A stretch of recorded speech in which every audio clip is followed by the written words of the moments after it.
All right, some of you guys' favorite publications, Pro Football Focus, which I don't even really think those deep analytics are good for fantasy football or daily fantasy football. Fans do a DraftKings where I've seen people win millions using deep analytics. But Pro Football Focus ranks the Detroit Lions offensive line coming into the 2020 season as the 16th best offensive line coming into this season. Last year they was ranked 11th, and it really didn't work out well regardless.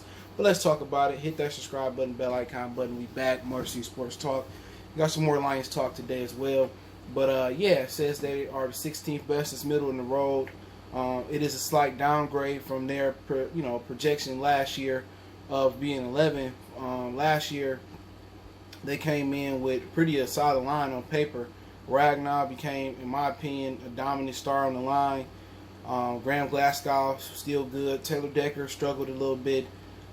Rick Wagner, he always looked good on paper coming in, but he just never lived up. He was one of the weakest links there, and then between Dow and Kenny Wiggins, it just didn't look good. So they say they like the right side of the line with Decker and Dow. I don't.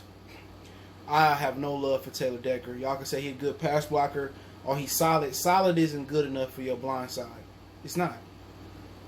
Solid isn't good enough. Decker lacks the aggression to be a road grader in the run game.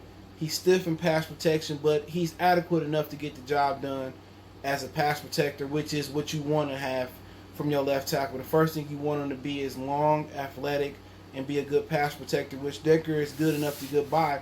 But you want to know why the Lions haven't had a lot of success in running the ball in the past 20 freaking seasons is because they have never had an elite left tackle. And at one point, they didn't really have an elite in the last 20 years center. Jeff Backus, Dominic Raiola, Travis Swanson, Graham Glasgow, they really weren't elite centers. Now they have unlocked the key to the offensive line. They have an elite center in Frank Ragnow, which is the shining star. He is the best offensive player on the team. He is the highest rated player at his position. More than the quarterback, more than the receiver in Galladay, more than the quarterback in Stafford, the running back. He is the best rated player on a team. Now they have to figure out that when you got up that high in the draft this year, freak a cornerback. I want to be fan friendly here. Forget a quarterback. You need to find you a left tackle who can pass protect. Straight up and down. Or an athletic freak who can pass or run block. And I felt that the Jets got that with their offensive tackle. When they could have played him at right, the dude from Louisville. Next year could have moved on from Decker and played him at left. And you would have had an elite athletic left tackle. But the left tackle on the left side of the line with Pro Football Focus say they like that side of the line. I don't. Unless Stenberg step up and take that job. And I'll talk about some different scenarios in my opinion. I'm not a fan of Joe Dow. He couldn't even fend off Kenny Wiggins for the full year. They were switching in and out. They are not the answer. At best, those guys are backup offensive linemen. They can get you through a game or a tough stretch if somebody get injured. That's it. Now, the kid that came from the 49ers is probably, what Pro Football Focus don't know, he's probably going to win that position. Over Stenberg, over Wiggins, over Dow, he's probably going to win that position. So that gives me hope. All right, if he come in and somehow he magically becomes healthy with the Lions because he hasn't been healthy, plug him in at left guard. They believe Jonah Jackson is a day one starter. I mean, what is already understood with Frank Ragnow don't have to be explained. We know Ragnow is a freaking stud. We know he's a stud. Okay? So they go on, they cause concern is on the right side of the line, excuse me. And they like Jonah Jackson to come in and start at right guard. I like Jonah Jackson to come in and start. I don't like Ohio State players, but I respect them. Lattimore, was it Denzel Ward, Jeff Okuda. I mean, you can go on and on. I even like Maurice Clarett as a player. He single-handedly won that national championship in that call versus Miami on Chris Gamble. I'll never forget that game.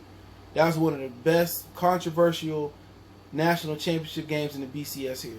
So I'm objective. I can hate Ohio State all I want to, but if the money comes down and people say, oh, you want to bet, and I worked in the play, you want to bet on Michigan versus Ohio State? I'm like that Red Daddy and Friday. No, I know what's going to happen. I hope for the best, but I'm so used to them doing the John Witherspoon, RIP to him, just putting their foot up our butt. Bang, bang, bang, bang. That's Ohio State pleasure until things start to change. Ohio State just keep beating us, and I'm gonna keep crying on that Saturday and whenever that game come on until we win. It'll be vindication for me as a Michigan fan. But I will get into more Michigan football talk this season than when will last year. I do it again this year. Can't wait to break down some games. Hopefully we have some type of capacity crowd. But yeah, I like Jonah Jackson. I think he a day one starter. So I think with Ragnar and Jonah Jackson, Jonah Jackson is just this shouldn't be where he peaks at. You know what I'm saying? He's going to get better from week 1 to 16 to year 1 to 2, year 2 to 3. So I like him starting day one. That could be their Larry Warford. All right. Now the issue comes with Big V. They said Big V had a 76.204 passing grade. Run blocking grade. And that's fine. The right side of the line is the run side of the line, especially when your left tackle can't run block. But the issue is he had a 55% passing grade at tackle. Now, Bob Quinn left the door open for him to move to guard. We'll talk about that in a second. But he ranked like 84 out of 94 qualified tackles as a right tackle. So once again, it seems that if they play him at right tackle, it seems that they have brought in another Rick Ragnar. And if they have emulated bringing in another Rick Ragnar, that just lets you know that Bob Quinn doesn't know how to evaluate tackles or offensive linemen, especially right tackles. He doesn't know how to evaluate them because he missed on Frank Ragnar. Okay? Not Frank Ragnar, but Rick Wagner, excuse me. So, what Pro Football Focus is saying, they don't like the Lions line because Big V is an adequate addition at right tackle. Now, Bob Quinn said he may kick the guard. I've been watching Terrell Crosby on Twitter, and he's athletic as hell. He was able to jump out of a pool waist deep and get out and jump straight onto the cement. So you can see a situation where Terrell Crosby might be your right tackle, Big V might be your right guard, and Jonah Jackson might be your left guard, or Big V might be your left guard. If I had it my way, I would put Big V at right guard, Jonah at left guard. If we doing it this way, Crosby at right tackle and I put Decker at left tackle. But if it was my way completely, like Usher, I would have drafted a top tackle. With the tackle that the Giants got or the tackle that the Jets got, or shred it down, try to pick up additional pick what was his name, Makari Bakhtar, I don't know the dude's name. I'd have played him at right tackle this year, then kick Decker to left tackle. Well, cut him next year, then kick that kid to left tackle in 2021. But they chose to go for a corner, and Okuda probably going to be special, but we have yet to have an elite left tackle in a long time for the Lions. And they had an opportunity at number 3 to get them an elite tackle, even move down and pick up additional picks and still get an elite left tackle. But they chose to do what they want to do. But me personally, if you ask my personal opinion about the line, I would go Crosby at right tackle. He did well versus Green Bay, but really we need some of our film breaker downers to be able to know how much he had help in that game at Green Bay we got robbed at, which still mad. I'm not even going to talk about it, but how much help did he have from a tight end, a chipper, or somebody coming from the receiver kind of cracking down or chipping? How much help did he have? But if I had my way, I would probably say Crosby at right tackle, Big V at right guard, Ragnar at center, left guard Jonah Jackson, and Taylor Decker at left tackle. That's kind of how I would go.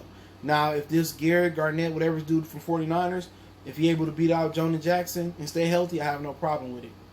You know what I'm saying? So you look in a situation where you got Stenberg, Dale, Wiggins, all for your backup guards.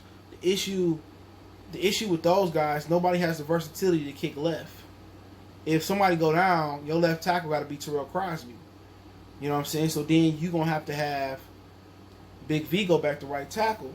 So at some point, they got to look at the guys they got and the kid from the 49ers, Stenberg, Jonah Jackson. If they go through my plan with the offensive line, if that's the plan they choose to go with, then at some point they got to get rid of another guard and bring in a tackle.